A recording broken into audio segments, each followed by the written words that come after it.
And what you need to know this morning begins in San Francisco and Denver, where the second deal of the day was done. It was Mohamed Sanu from Atlanta to New England while we were on the air yesterday. And later in the day, Emmanuel Sanders, initially a member of the Pittsburgh Steelers, who, when he was a restricted free agent, signed an offer sheet with the Patriots that was matched by the Steelers. A year after that, he joined the Broncos via free agency. He's been there ever since, and now he is a member of the San Francisco 49ers, as the 49ers try to bolster one of the areas of weakness on that team. One of the only areas of weakness on that team. Really, for the Patriots, the best team in the AFC. Yep. For the 49ers, the best team in the NFC. These were the areas where they needed help, and they've gone out and gotten them, Chris. And, that's what great teams do. They identify where they need help, and they go find a way to get it. Yeah, and they're very important positions to both of these football teams. And Emmanuel Sanders and Mohamed Sanu will fill similar roles in a lot of ways for both teams. But more specifically to the 49ers and Emmanuel Sanders, I mean, you said it. There's just not a guy right there right now where they can depend on. They got a lot of good. They got a lot of guys that, he's good in this role as far as route running. Marquise Goodwin, he's a great, take the top off the defense, let's throw the ball down the field type of guy. George Kittle works the middle of the field, and Shanahan comes up with a bunch of gadget plays for him, or creative plays, I should say. Deebo Samuel's a little bit of a hybrid, reverse running back, can do some things in the pass game, but I think ultimately what really, and just, knowing Kyle Shanahan's offense, and I watch it every week, they don't have that guy, Mike, who on 3rd and 6, they need a 6 or 7 yard completion where the wide receiver can read the coverage and run the proper route and be on the same page mentally as a guy like Jimmy Garoppolo. That guy doesn't exist for the 49ers right now. Dante Pettis was the guy I think they were hoping could do that. But this is where Emmanuel Sanders will be really valuable to the Shanahan offense and for Jimmy Garoppolo. Okay, so the 49ers get both Emmanuel Sanders and a 2020 fifth-round pick from the Broncos.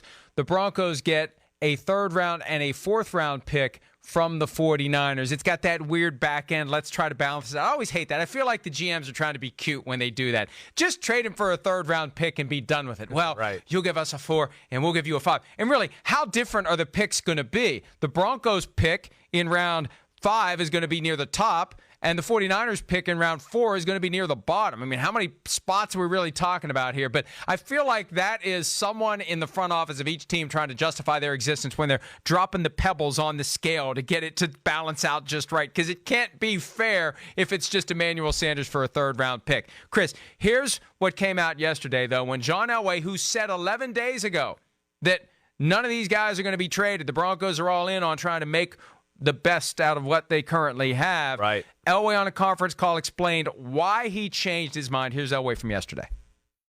I think eventually with what happened after the Tennessee game and where we were and the opportunity to, with the value that we're getting for him, decided it was the best thing for our football team to trade Emmanuel.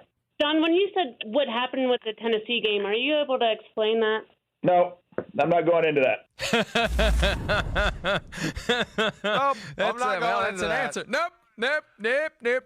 He had one catch for no yards against Tennessee, but the Broncos won 16-0. Now, look, it sounds like he was probably upset he didn't get the ball more, and I think it's bad form for a receiver to be upset about not getting the ball on a day when the Broncos won their first home game of the season and they shut out the Tennessee Titans. So maybe that was a straw that broke a camel's back and got them to think about moving Emmanuel Sanders. I also think a major factor is getting your butts kicked 4 days later by the Kansas City Chiefs on your home field, and you realize we're not very good, and it's time to turn some of these current veteran players into future assets. Chris. Exactly right. And Emmanuel Sanders, the age and part he's at in his career, this is the right time to make that type of move. If you are the Denver Broncos and you finally deem, we're not going to the playoffs this year, which to your point, I think that's what they realized last Thursday. Like, come on, the chances of them, winning 9 more games from here on out or going on a run where they only lose 1 more game or whatever it may may be.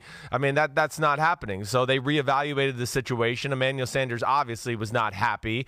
And you had a suitor with Kyle Shanahan and John Lynch and the 49ers who certainly want him. And I've been surprised with Emmanuel Sanders, first off, just how healthy he's been. I mean, this is a guy that came off an Achilles tear last year, and he's looked pretty damn good. I mean, he is a very good route runner, can still scare people down the field, maybe not the way he could 2-3 years ago, but he's very effective. And I think he will slowly indoctrinate himself into this San Francisco offense and be really the go-to guy, I think, in a lot of big situations other than George Kittle.